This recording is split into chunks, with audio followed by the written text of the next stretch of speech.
जब कोई इंसान अपने लक्ष्य में बहुत प्रयास करने के बाद भी असफल हो जाता है तो घर परिवार के लोग और दोस्त आदि कहते हैं कि तुम्हें अपनी अंतरात्मा की आवाज सुननी चाहिए थी। यदि तुम अपनी अंतरात्मा की आवाज सुनकर उससे पूछकर यह काम करते तो तुम जरूर सफल होते। तुमने गलत राह पकड़ ली। अगर तुम अपनी अंतरात्मा की आवाज सुनते तो तुम अपने रास्ते से कभी नहीं भटकते। ये बात हमने से लगभग हर एक इंसान ने अपने जीवन में एक ना एक बार तो जरूर सुनी होगी, और यह सुनने के बाद हमारे मन में यही ख्याल आया होगा कि मैंने तो अपनी अंतरात्मा की आवाज सुनकर ही काम किया था, फिर मैं इसमें नाकामयाब कैसे हो सकता हूं। और अगर यह लोग सही कह रहे हैं कि मैं अपनी अंतरात्मा की आवाज नहीं सुन पाया, तो अंतरात्मा की आवाज होती क्या है? अंदर की आवाज कैसे सुने, कैसे पता करें कि जो आवाज हमारे अंदर से उठ रही है वह हमारी अंतरात्मा की है या नहीं? आज की जो कहानी मैं आपको सुनाने वाला हूं, उसमें आपको एक ऐसी विधि पता चलेगी जिससे आप अपनी अंतरात्मा की आवाज सुनकर अपने अच्छे जीवन के लिए अपनी अंतरात्मा से निर्णय ले सकते हैं। इससे पहले कि आप इस कहानी में खो जाएं, इस चैनल को जरूर सब्सक्राइब कर ले। तो चलिए कहानी शुरू करते हैं। Vertical bar. एक बार की बात है, तथागत गौतम बुद्ध अपने शिष्यों के साथ किसी गांव से भिक्षाटन करके लौट रहे थे। शाम का समय हो चुका था। पक्षी अपने घोंसले की तरफ उड़ान भरने लगे थे। बुद्ध और उनके शिष्य चलित ध्यान करते हुए चले जा रहे थे कि तभी बुद्ध को किसी के रोने की आवाज सुनाई दी। आवाज झाड़ियों के सन्नाटे को चीरती हुई आ रही थी। बुद्ध ने तुरंत अपने शिष्यों को रुकने के लिए इशारा किया और बुद्ध ने उस झाड़ी की तरफ बढ़ना शुरू कर दिया जिस तरफ से रोने की आवाज रही थी। उनके शिष्य उन्हें देखकर चिंतित हो रहे थे, लेकिन बुद्ध ने उस झाड़ी की तरफ बढ़ना जारी रखा। बुद्ध ने झाड़ियों के पीछे एक आदमी को खड़े हुए देखा। उसके सामने एक बहुत गहरी खाई थी और वह बुरी तरह से रो रहा था। वह अपना कदम उस खाई की तरफ आगे बढ़ने ही वाला था। तभी गौतम बुद्ध ने उन्हें पीछे से पुकारा। उन्होंने कहा कि नौजवान, लगता है तुम आत्महत्या करने की इरादे से यहां पर आए हो, लेकिन तुम आत्महत्या करने से पहले मेरे इन शिष्यों पर एक उपकार कर दो। मरते मरते एक अच्छा काम तो कर ही जाओ। वह आदमी बुद्ध के शांत चेहरे को देखकर पूछता है कि मैं क्या बताऊंगा, क्या उपकार कर सकता हूं? यह सुनकर बुद्ध ने कहा कि तुम अपनी आत्महत्या करने के पीछे का कारण इन्हें बता दो, ताकि भविष्य में वह हालत ही इनके जीवन कभी नहीं आए हमारे पास। जो तुम कर रहे हो यह बात चोट करने वाली थी। कुछ देर के लिए वहां पर सन्नाटा छाया रहा और उसके बाद उस आदमी ने अपना कदम पीछे हटा लिया। उसने कहना शुरू किया। उसने कहा कि आज से 10 साल पहले मैं किसान हुआ करता था, खेती बाड़ी करता था, अपना घर चलाता था। उस वक्त मेरे पास पैसे कम होता था, लेकिन फिर भी मेरे परिवार का गुजारा आराम से चल जाता था। लेकिन मेरी पत्नी अक्सर मुझे ताने देते हुए कहती रहती थी। जब तक हम दोनों थे तब तक हमें कोई चिंता नहीं थी। हमारा काम खेती बाड़ी में चल जाता था, लेकिन अब जैसे जैसे यह बच्चे बड़े होंगे, इनकी पढ़ाई लिखाई का खर्चा हम कहां से उठाएंगे? तुम पैसे कमाने की कोई और व्यवस्था ढूंढो। इस तरह के ताने रोज सुन सुनकर मैं परेशान हो गया था। मैं कोई तरीका चाहता था, कोई रास्ता चाहता था जिससे मैं और अधिक धन कमा सकूं। और फिर एक दिन मेरे अंदर से आवाज आई, तुम्हारे अंदर व्यापार करने का अद्भुत कौशल है। और यह ख्याल जब मेरे दिमाग में आया तो मैंने अपनी सारी जमीन बेचकर व्यापार शुरू करने का इरादा बनाया। मुझे पक्का यकीन था कि मैं व्यापार में जरूर कामयाब हो जाऊंगा। यह बात मेरे अंतर्मन से उठी थी। यह आवाज निरंतर आत्मा से निकली थी। इसलिए सारी जमीन बेचकर मैंने व्यापार चालू करने के लिए धन इकट्ठा किया और जरूरत पड़ने पर मैंने मित्रों रिश्तेदारों से कर्ज लेना शुरू कर दिया। और इस तरह मैंने अपने व्यापार की शुरुआत की। पता नहीं मेरे व्यापार को किसकी नजर लग गई। शुरुआत में अपने व्यापार को जमाने के लिए लोगों को उधार सामान देना शुरू कर दिया, लेकिन जितना ही मैं उधार देता रहा उतना ही मेरा धन फंसता गया। इस तरह और आखिर में उधार देता गया। उधार इतना ज्यादा हो गया कि मेरे पास उधार देने की क्षमता ही नहीं बची। और मैंने उन लोगों से अपना उधार वापस मांगा तो उन्होंने देने से मना कर दिया। मैंने जितना भी पैसा अपने रिश्तेदार और अपने मित्रों से जो पैसे लिया था, उन लोगों ने भी मुझ पर दबाव बनाना शुरू कर दिया। मेरे पास किसी को देने के लिए कोई पैसा नहीं था। जमीन थी वह पहले ही बिक चुकी थी। अब मैं करता तो क्या करता? फिर मेरी अंतरात्मा ने मुझे एक आवाज दी कि अब यह दुनिया तेरे लिए नहीं बची है प्यारे, तेरे लिए यह दुनिया खत्म हो चुकी है। तू जा जा, छोड़ दे दुनिया, जा आत्महत्या कर ले। और अपने अंदर की आवाज सुनकर मैं यहां पर आत्महत्या करने के लिए आया हूं। यह बात बुद्ध और उनके शिष्य ने बड़े ध्यानपूर्वक सुनी।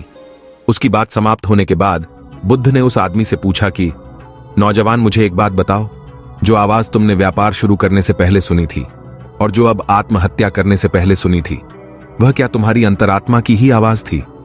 यह बात तुम यकीन से कह सकते हो? यह सुनकर वह युवक कुछ सोचकर बोला कि हां, वह आवाज बहुत गहरे से आई थी। उस बात पर मेरा पूरा विश्वास था और वह बात मुझे पक्का यकीन है कि मेरी अंतरात्मा की ही आवाज थी। यह सुनकर बुद्ध उससे पूछते हैं कि अंतरात्मा की आवाज तो आत्मा से आनी चाहिए। क्या तुम्हें अपनी आत्मा का कोई पता ठिकाना मालूम है? तुम्हें पता है कि तुम्हारी आत्मा तुम्हारे शरीर के कौन से हिस्से में रहती है? यह सवाल सुनकर वह आदमी सकपका गया। उसने सोचा भी नहीं था कि कोई आदमी उससे इस प्रकार का प्रश्न पूछेगा। इसका बनावटी जवाब देते हुए उस आदमी ने कहा कि हां, बुद्ध, आत्मा तो सभी में होती है और वह तो शरीर के अंदर रहती है, उसका कोई प्रमाण थोड़ी होता है। यह सुनकर बुद्ध कहते हैं कि जब आत्मा के होने का ही कोई प्रमाण नहीं है तो अंतरात्मा की आवाज होने का क्या प्रमाण है? तुम अपनी अंतरात्मा की आवाज को इतना यकीन से कैसे सुन सकते हो? असल में जो आवाज तुमने पहले सुनी थी और जो अब सुनी है, वह आवाज तुम्हारी अंतरात्मा की नहीं बल्कि तुम्हारे मन की आवाज थी। वह तुम्हारा मन का ही बनाया हुआ एक जाल था जिसमें तुम फंस गए और अब निकलने का तुम्हें कोई रास्ता नहीं सूझ रहा था। तुम्हारे मन ने ही तुम्हें निर्देश दिया कि तुम आत्महत्या कर लो। ध्यान रखना, अंतरात्मा तुम्हें कभी भी हिंसा वाला रास्ता नहीं दिखाएगी। आत्मा तो शुद्ध होती है, निर्मल होती है, वह भला किसी को हिंसा के रास्ते पर कैसे भेज सकती है? आत्मा आत्महत्या करने का फैसला लेगी, हिंसा का रास्ता बताएगी। यह उत्तर सुनकर उस आदमी के मन को थोड़ी ठंडक मिली और बातें करने के लिए युवक उत्सुक हो गया। इसके बाद उस आदमी ने पूछा कि महाशय, आप मुझे बहुत ज्ञानी मालूम होते हैं, क्या आप मुझे अपनी अंतरात्मा की आवाज सुनने का कोई मार्ग दिखा सकते हैं जिससे मैं अपने जीवन के अंधकार से बाहर आ सकूं? इसका जवाब देते हुए बुद्ध कहते हैं कि कोई दूसरा आदमी तुम्हें तुम्हारी अंतरात्मा की आवाज कैसे सुना सकता है? आत्मा तुम्हारी है तो अंतरात्मा की आवाज भी तुम्हें सुननी होगी। कोई दूसरा आदमी तुम्हें वह आवाज नहीं सुना सकता। अगर वह सुनो तो वह झूठ होगा, वह प्रेम होगा। अगर तुम सचमुच अपनी अंतरात्मा की आवाज सुनना चाहते हो तो तुम्हें जागरूक होना पड़ेगा, तुम्हें जागना पड़ेगा, तुम्हें खुशी से भरना होगा। अभी तक तुमने सोए सोए ही अपना जीवन बिताया है, लेकिन अपनी अंतरात्मा की आवाज सुनने के लिए तुम्हें जागना होगा। अभी तो तुम्हें पक्षियों की चहचहाहट भी नहीं सुनाई देती, किसी के हाथ का स्पर्श भी तुम्हें महसूस नहीं होता। अभी तुम संवेदना के स्तर पर भी बहुत नीचे हो। सबसे पहले तुम्हें अपनी संवेदनशीलता बढ़ानी होगी, तुम्हें उससे भरना होगा और इसके लिए तुम्हें वर्तमान में जीना होगा। और तब तुम महसूस कर पाओगे इन हवाओं के झोंकों को, इन पक्षियों की चहचहाहट को, इस आसमान को, सूर्य की किरणों को, तालाब को। तब तुम्हें यह सारी तरंगे महसूस होने लगेगी। इसके लिए निरंतर अभ्यास करो, इसके लिए निरंतर ध्यान का अभ्यास करो। ध्यान का अभ्यास करने से मन निर्मल बनता है, मन शांत बनता है और मन जितना ही शांत होगा उतना ही संवेदनशील भी होगा। यह कहकर बुद्ध एक पत्थर उठाते हैं और पास के एक तालाब में फेंक देते हैं। पत्थर फेंकने के बाद उस आदमी से पूछते हैं कि अभी तुमने तालाब में क्या हलचल देखी? यह सुनकर वह आदमी कहता है कि मैंने देखा कि एक पत्थर तालाब में जाकर गिरा और उसमें डूब गया। यह सुनकर बुद्ध कहते हैं कि ये सारी चीजें तुमने ऊपर ऊपर से देखी हैं। पानी के नीचे क्या हो रहा है यह तुम्हें अभी नहीं मालूम, और जब तक इस पानी के ऊपर की काई नहीं हटेगी तब तक तुम्हें मालूम भी नहीं होगा कि पानी के नीचे क्या चल रहा है। उसी प्रकार हमारे मन पर जो विचारों का जाल है, हमारे मस्तिष्क को जिन विचारों ने ढक रखा है, वह विचार हमें गहरे में कभी उतरने नहीं देते। और जब एक बार विचारों की काई हमारे दिमाग से हटेगी तो मन शांत हो जाएगा, हमारा मन भी निर्मल हो जाएगा और बहुत करुणा से हम भर जाएंगे, बहुत संवेदनशीलता से भर जाएंगे। फिर हमें यह हवा के झोंके आनंद प्रदान करेंगे। ध्यान रखना, मन के विचार ध्यान से शांत हो जाएंगे और मन को साफ करने के लिए दिव्य प्रेम का उपयोग करो। जब दिव्य प्रेम तुम्हारे अंदर पनपने लगता है तो तुम्हारा जीवन ही अपने आप में ध्यान बन जाता है। यह सुनकर वह आदमी पूछता है कि यह दिव्य प्रेम क्या होता है? यह तो आज से पहले मैंने कभी सुना भी नहीं। बुद्ध ने उसका जवाब देते हुए कहा कि दिव्य प्रेम किसी विषय वस्तु से नहीं बना होता, न वह किसी लालच से जुड़ा होता। वह तो सर्वत्र होता है, वह तो सभी से होता है, पक्षियों से, फूलों से, जानवरों से, इंसानों से, पेड़ पौधों से, सबके लिए।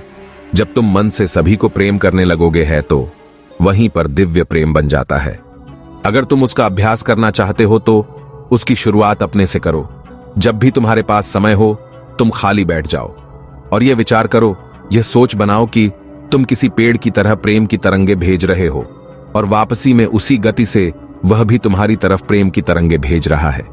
उसके बाद जैसे जैसे तुम अभ्यास करते जाओगे दिव्य प्रेम होने लगेगा और धीरे धीरे दिव्य प्रेम सर्वत्र हो जाएगा। उसके बाद तुम्हें अपनी आत्मा की झलक मिलेगी।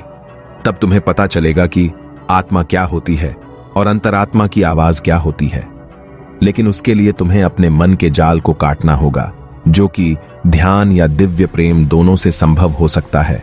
यह प्रवचन सुनने के बाद वह आदमी बुद्ध के पैरों में गिर जाता है और अपनी आत्महत्या करने की विचार निरस्त करके उनसे माफी मांगता है। बुद्ध ने उस युवक को समझाते हुए कहा, मैं चाहता हूं आप हमारे प्रवचन सुनकर ज्ञान ग्रहण करते हैं, लेकिन ज्ञान तब तक असली ज्ञान नहीं होता जब तक वह अनुभव के स्तर पर न उतर जाए। धन्यवाद।